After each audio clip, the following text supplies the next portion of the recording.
A small-town dreamer locked away like a dirty secret just to keep her from stealing a Hollywood crown. They thought they could bury her spark, but a billionaire's heart raced at first glance, yanking her into the spotlight. Nina Carter, a 21-year-old firecracker, stood in the dazzling haze of the Eaton Club's penthouse bar, where ambition hung heavier than the chandelier glow. Her head pounded from flashing fake grins and slinging drinks for investors who wouldn't spit in her direction. As Nina poured champagne for a sleazy suit and strutted Lacey, her diamond earrings screaming money. "Oh, Nina," she crowed, loud enough to halt conversations. "Is serving drinks your life's peak, or do you just love groveling?" The room cackled, investors muttering about her wannabe vibe. Nina's grip on the bottle tightened, her cheeks flaming, but her smile didn't waver. She poured like a pro. Lacey sidled closer, her whisper dripping poison. "Stay in your lane or I'll make sure you lose everything." Nina stayed mute, eyes glued to the floor, each snicker slicing deeper than a switchblade. She was breathtaking long, dark hair, eyes smoldering with hidden fire, but tonight, she felt like a ghost. The Carter Group, her blood family's empire, had summoned her to play hostess for their elite guests. She nailed the role poised, humble, never fishing for spotlight. But she craved a breather. Her mind drifted to her old Missouri trailer, where she'd step outside to let the frost nip her skin, proving she was still kicking. No glitz, no gowns, just quiet and the freeway's hum. Back then, she'd devour borrowed scripts under a flickering porch light, whispering lines with hope choking her throat and mud caking her boots. Nobody bought her dreams, not her foster folks, not her teachers, not even the social worker who scoffed acting. That's a fantasy, kid. But Nina believed, and sometimes that was her only fuel. That memory anchored her more than the city's skyline ever could. Dodging into a quiet hallway, she nearly crashed into Linda Storm, her manager at Starlight Entertainment. Linda's eyes narrowed, her smirk colder than the marble floor. "Going somewhere, Nina?" Nina steadied herself, voice calm despite her throbbing temples. "Just grabbing air, Linda. Long night." Linda's arms crossed, heels clicking like a countdown. "Let's not play games. I know you signed up for Empire's lead role audition tomorrow. You're not going." Nina's brow arched, unshaken. She'd danced this dance before. "News to me. Why's my audition a problem?" Linda's smile tightened. "The Carter Group's got Lacey locked for that role. You think you can just swagger in and snatch it? They've pumped $15 million into this, Nina. It's hers." Nina's lips twitched, not quite smiling. "If it's hers, why are you sweating my audition?" Linda's face reddened, her hiss venomous. "You're my artist. You do what I say, and I say you're staying put. Funny." Nina shot back, tone light but sharp. "I didn't know my career was Lacey's understudy." Linda's eyes blazed. "You ungrateful brat. Don't push me, or you'll regret it." Before Nina could clap back, two security goons materialized, summoned by Linda's flick. They clamped her arms, their grips bruising, and shoved her toward a stairwell. Linda stepped close, eyes gleaming with spite. "Thought you'd sneak into that audition? You're nobody, Nina." A Missouri reject with a made-up name. She laughed, a sound like shattering glass, as the guards yanked Nina's purse, spilling her script pages across the floor. "This garbage?" Linda sneered, grinding a page under her heel. "You're no actress. You're the Carter's charity case." Nina's jaw locked, but she stayed silent, her quiet louder than any scream as they dragged her to the rooftop. Inside, she was a volcano itching to hurl her heels at every smug face, to drag Linda across the marble and make her choke on her power trip. But she wouldn't break. Rage had never won her battles. Patience, silence, the long game those had. She cataloged this night, every sneer, every jab, every hand that shoved her. One day, when her face lit up a billboard, she'd make them choke on their scorn. They snatched her phone and, with a final shove, she stumbled into a cramped storage room. The door slammed, the lock clicking like a gavel. Darkness swallowed her, the air stale, the space tighter than a coffin. Nina slid down the wall, her black dress snagging on the rough floor. No tears, no shouts. She sat, face calm, mind racing. She counted seconds, then minutes, breathing in time. The longer she sat, the sharper her fury grew, not a wildfire, but ice, cold, controlled. She learned screaming was useless. Survival demanded silence. Her hands, resting on her knees, curled into fists as Linda's words echoed. "Charity case. They thought she was begging. She wasn't. Every line she memorized, every audition they blocked, was a brick in her empire. If they wanted to underestimate her, finesse should let them. But she'd show up tomorrow, and they'd learn what a nobody could do. They thought they could snuff her out, but oh, they're in for a shocker. Names about to blaze across every marquee they swore she'd never touch. In that pitch-black storage room, Nina's mind rewound to her first night at the Carter estate, 5 years back. She was 16, clutching a ratty suitcase in their gleaming marble foyer, heart full of hope. Her mother, Evelyn Carter, barely flicked her eyes her way. "You're not our daughter," she spat ice in her voice while her father, Richard, grumbled about tainted blood. Lacey, perched on the staircase, flashed a grin sharp enough to cut glass as the family turned their backs. That night, alone in a sterile guest room, Nina caught their hushed plans to manage her, to keep her out of their gilded world. The memory stung worse than the chill seeping into her bones now. This wasn't new Lacey Dalton. The girl who'd hijacked her life had been yanking strings to crush her since the truth exploded. 5 years ago, a car crash and a DNA test laid it bare. Nina, the real Carter heir, had been raised in a beat-up Missouri trailer, battered by a family who knew she didn't belong. Lacey, meanwhile, had basked in the Carter mansion, swathed in riches and worship. When Nina rolled into New York, the Carters didn't throw open their arms. They mourned Lacey's dethroned status, treating Nina like a trespasser. Lacey, with her angelic face and viper's heart, played the wounded princess, spinning tales to her media buddies that painted Nina as a money-grubbing fake. Every move Nina made, Lacey was there to shove her down. This audition for Empire was Nina's big swing of war epic, helmed by Quentin Hale, a directing god.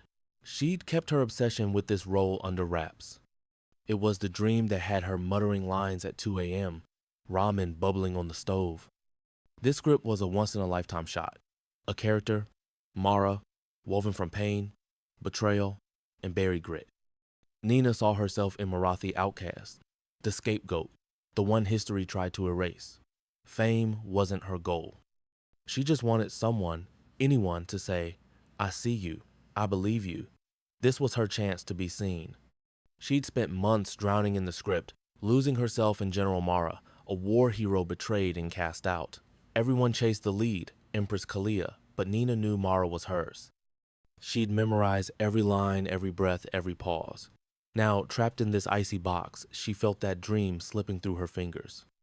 Hours dragged, her breath clouding in the cold, but she didn't budge, didn't let despair take the wheel. She thought of Missouri, of nights cowering from her foster dad's fury, whispering to herself she'd break free. She'd survived worse than this. A faint noise snapped her out of it footsteps, heavy, purposeful. The lock clicked, the door groaned open. A tall figure loomed against the city glow, face shadowed. "You okay?" His voice was low, steady, no pity in it. Nina rose, brushing dust off her dress. "I've had better nights." He stepped closer, and she clocked him. Sharp jaw, dark hair, eyes that cut through her walls. Lucas King, 28 CEO of the King Group, a billionaire who'd clawed his tech empire from nothing. Media shy, allergic to Hollywood's glitz, yet here he was, staring at her with something deeper than charm recognition, like he saw the steel she kept locked away. "I was scouting the rooftop for a signal," he said, waving his phone. "Heard a noise, didn't expect this." He eyed the storage room, jaw tightening. Who did this? "Doesn't matter," Nina said, voice level. "I need to hit an audition. It's probably done, but I've got to try." Lucas studied her, then nodded. "Where?" "Sunset Studios, downtown." No hesitation. "Let's roll." They slid into his sleek black sedan, slicing through Manhattan's traffic like a hot knife. Lucas drove in silence, stealing glances. "You're not what I expected," he said finally. Nina's lips quirked.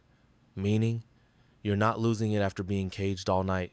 Most would." "I'm not most," she said, simple as that. He nodded like he'd tucked that fact away. "What's the audition?" "Empire, war flick. I'm reading for General Mara." "Not the lead?" he asked, eyebrows up. "Everyone wants the lead." "Mara's the one that matters to me," she said. He didn't push, and she liked that. Lucas King wasn't here to play White Knight.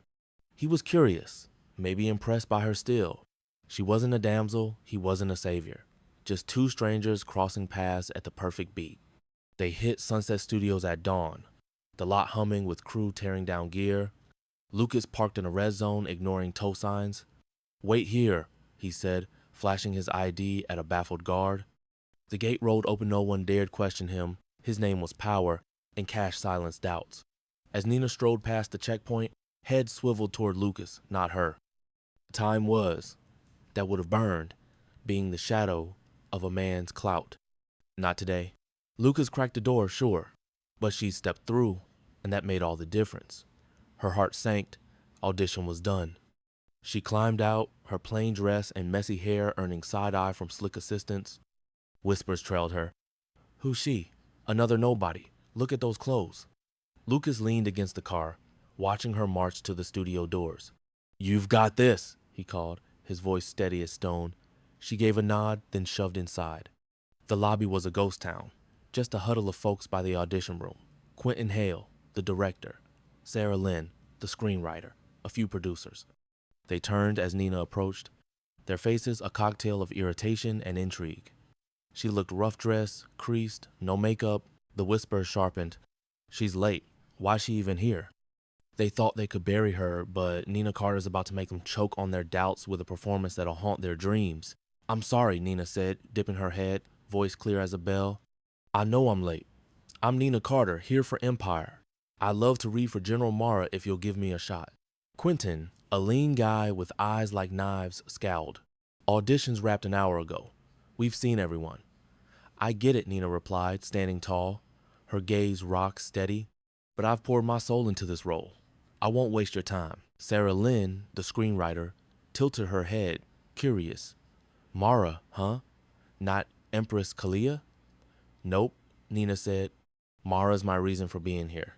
The room hushed. A producer muttered, "That's the Carter girl, from the tabloids, the fake one." Quentin silenced him with a glance, then sighed.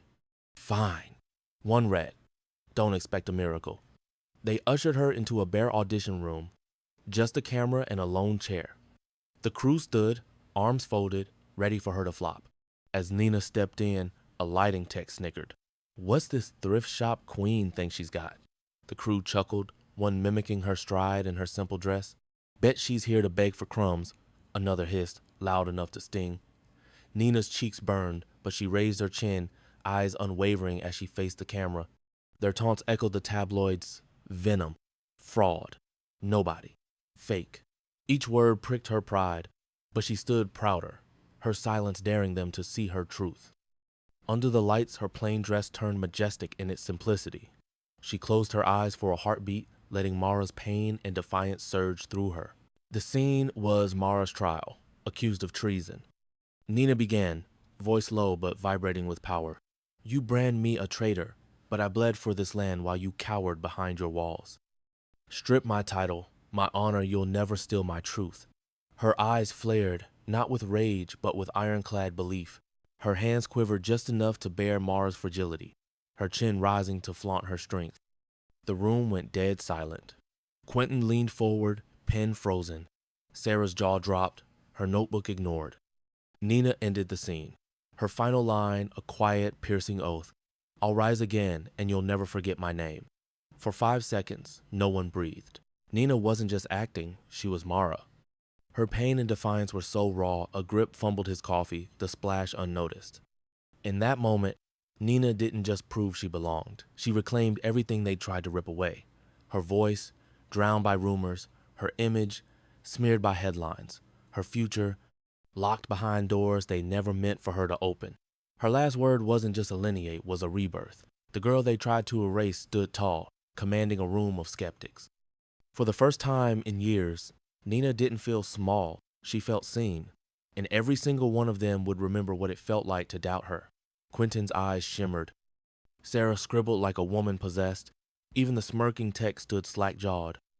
Nina lowered her gaze, humble as ever, but her performance hung like a hex, proving every hater wrong in one earth-shaking moment. Quentin's voice rasped. "That's not talent. That's a damn miracle." Sarah clapped once, sharp, snapping the trance. "Holy hell, that's Mara," she said, spinning to Quentin. "That's her." Quentin rubbed his jaw floored. "Nina, where'd you learn to do that?" "I didn't," she said softly. I just felt her. The crew swapped looks, their doubts vaporized. A producer whispered, "She's outshone everyone we saw for Kalia." Quentin stood, crossing to her. "I caught a student film you did years ago, some tiny thing from Missouri. I should have chased you down, but the press, the rumors, I didn't. My bad." Nina met his eyes, calm as a storm's eye. "I'm here now," he nodded, a slow grin breaking free. "You're Mara.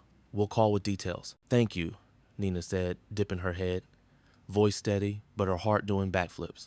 She'd done it against every trap, every odd. She claimed the role she'd bled for. As she left the studio, the morning sun kissed her face, and she felt lighter than she had in years. Lucas was gone. His car vanished from the lot, but she didn't care. He'd given her a chance, not a debt. This was hers, earned. Word spread like wildfire. By noon, Lacey Dalton was imploding. Her tantrum was a volcano hurled a crystal decanter at her penthouse floor, red wine splattering the white marble like a crime scene. "She was supposed to be locked away," she shrieked, voice raw. "She was supposed to vanish!" Her assistant shrank by the door, too scared to blink. Lacey paced, her designer heels clicking like gunfire. She'd prepped for this role for months or at least planned to charm her way into it. Now, headlines were crowning Nina for stealing the show, snatching her spotlight. Lacey's throat burned with fury. She wants a war, she's gonna get one. She'd been at the studio earlier, all smiles and swagger, sure she bagged Empress Kalia. Her team had fed the press stories, hyping her as the Carter heir born for stardom. When she heard Nina had auditioned and nabbed Mara, her perfect grin cracked. Later that day, as Nina left the studio, Lacey was already on the phone with a tabloid editor, voice dripping with crocodile tears. "I'm just so hurt," she lied, pacing her penthouse. "Nina's spreading vicious rumors about me." Lacey's voice dripped with fake tears, spinning a tale that she was the real Carter, stolen by a jealous Nina. "She's just bitter," she cooed to the tabloid editor, who lapped it up, promising a vicious headline, "Heir or Hustler. Nina Carter's lies unraveled." Lacey hung up, smirking at her reflection. She'd crushed Nina before her star could rise, and the world would applaud her for it. Meanwhile, Nina, clueless to the storm brewing, walked home alone, her triumph still tender. As she rounded the corner to her apartment, she glanced at the gritty skyline. The city hadn't changed horns, blared, lights flashed, but something in her had. She wasn't the girl they caged in a storage room anymore. She was the woman who kicked the door down. She thought of Lucas, his quiet nod of respect. She didn't know if he'd be a footnote or a chapter in her life, but for now, his belief made her feel less like a shadow. Her steps echoed with new grit, each one screaming she belonged. Lacey, though, was already on the warpath, hissing into her phone at Linda. "You swore she'd stay locked up." Linda fumbled. "I bolted her in. I don't know how." "I don't care," Lacey barked. "She's a nobody, a Missouri dirt kicker in costume. Fix this, Linda. Make her gone." Linda tried to soothe her. "It's just a side role, Lacey. Kalia's the star, you'll eclipse her." But Lacey wasn't hearing it. Nina's win, however small, felt like a heist. She'd spent years burying Nina, ensuring every headline branded her a fraud, a wannabe. Now Nina had slipped through, her talent a blazing truth. Lacey dialed her publicist, voice sharp. "Dig up dirt on her. Anything. Make it filthy." Across town, Nina sat in her cramped apartment, flipping through the Empire script, oblivious to Lacey's schemes. She sensed the fight ahead. The Carters would never let her climb without a brawl, and Lacey would sling mud like never before. But for the first time, fear didn't grip her. She faced darkness, cold, and lies, and she was still standing tall. Meanwhile, Lucas King sat in his sleek office, gazing at the city's glow. That night, he stumbled on a shaky clip of Nina from 5 years back, a small-town theater gig. The lighting was dim, the camera wobbled, but her performance? Electric. Every line crackled with raw survival, like she wasn't acting but clawing her way through. The tiny crowd's silence after her final monologue was the kind that worships in awe. Lucas looped it 3 times, leaning back, muttering. They tried to bury a gem and called it gravel. For once, he felt something beyond deals and dollar spear admiration. Nina's quiet fire, her refusal to crack in that storage room, stuck with him. He wasn't one for chasing vibes, but he found himself Googling her name. The headlines were brutal. Carter Khan exposed, gold digger or lost heir. Yet he'd seen her, raw and real, and knew the truth outshone the lies. He snapped his laptop shut, a choice settling in. Lucas leaned back, eyes drifting. He'd spent years in boardrooms where silence was a weapon, deals, threats, retreats. But Nina's silence was different. It wasn't surrender, it was power, strength coiled in calm. That made her a threat in a world hooked on chaos. He thought of his next meeting, the fake smiles, the hollow promises. Then he pictured Nina under those brutal audition lights, unflinching. The world would try to tear her apart, but Lucas wasn't so sure it could. Something told him Nina Carter wouldn't just endure, she'd rewrite what endurance meant. He'd keep tabs on her, not to play hero, but to witness her next move. Because Nina wasn't just surviving, she was flipping the board, rewriting the rules, and this was just the start. What's coming next will shatter egos, test loyalties, and force the world to see a woman they ignored in a whole new light. So, if this story lit a spark in you, if you felt the sting of her fight, if you held your breath as she rose or whispered, hell yeah, when they finally saw her truth, don't just scroll on. Smash that like button to shout you're all in for redemption. Drop a comment to let your voice roar. Subscribe to join a crew that cheers for quiet warriors. And above all, share this tale, because someone out there needs a nudge to remember strength wears 1,000 faces. Part 2's dropping soon, and trust me, you won't want to miss the chaos that's coming.